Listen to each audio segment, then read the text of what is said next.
Hello বন্ধুরা, কেমন আছেন? আশা করি সবাই ভালো আছেন। বন্ধুরা, 10-20 নয় 40 লক্ষ ছাপ্পা ভোটে জিতেছে টিএমসি। ডায়মন্ড হারবার ঘাটালে আসল গল্প এবার ফাঁস শুভেন্দুর।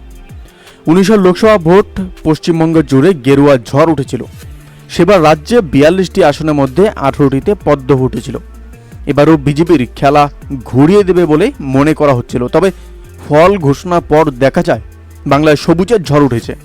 জোড়াফুলের সামনে রীতিমতো বেসামাল হয়ে পড়েছে পদ্ম। এবার এই নিয়েই বিস্ফোরক দাবি বিজেপি করলেন রাজ্যের বিরোধী দলনেতা শুভেন্দু অধিকারী।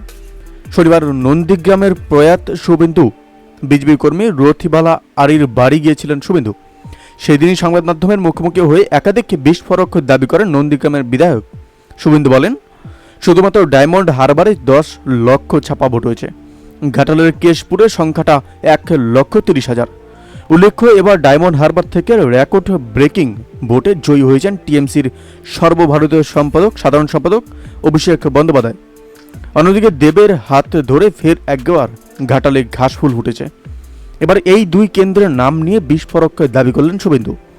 নন্দীগ্রামের বিজেপি বিধায়ক বলেন, আমরা যা পেয়েছি সেটা হলো গণদেবতা এবং জনতা জনার্দনের আশীর্বাদ।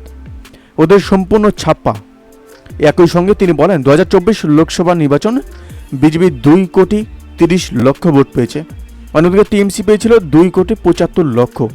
পার্থক্যটা কোথায় সেটা পরিষ্কার হয়ে গিয়েছে। একই সঙ্গে 2019 লোকসভা নির্বাচনের থেকে এবার বাংলায় বিজেপির রেজাল্ট কেন খারাপ হলো সেটারও ব্যাখ্যা দিয়েছেন শুভেন্দু।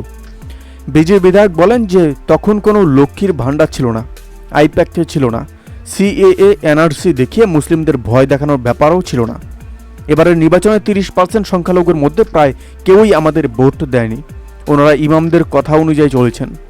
উল্লেখ্য, গত 4 জুন এবারের লোকসভা ভোটের ফল প্রকাশের পর পশ্চিমবঙ্গের শাসক দলকে তৃণমূল আক্রমণ করেছিলেন শুভেন্দু এবং এবারের নির্বাচনে সন্ত্রাস এবং র্যাগিং করেছে টিএমসি দাবি করেছিলেন তিনি। এবার বললেন, অনেক কেন্দ্রে ভোট শতাংশ বাড়িয়েছে গেরুয়া শিবির, তবে টিএমসির উদ্ধত ও অহংকার পতন হবে বলে বিশ্বাস রাজ্যের বিরোধী দলনেতার। বন্ধুরা, এই আপডেট প্রসঙ্গে আপনাদের কি মতামত অবশ্যই আমাদের কমেন্ট করে জানাতে ভুলবেন না। ভালো থাকবেন, সুস্থ থাকবেন, ধন্যবাদ। দেখা হচ্ছে নতুন একটি ভিডিওতে।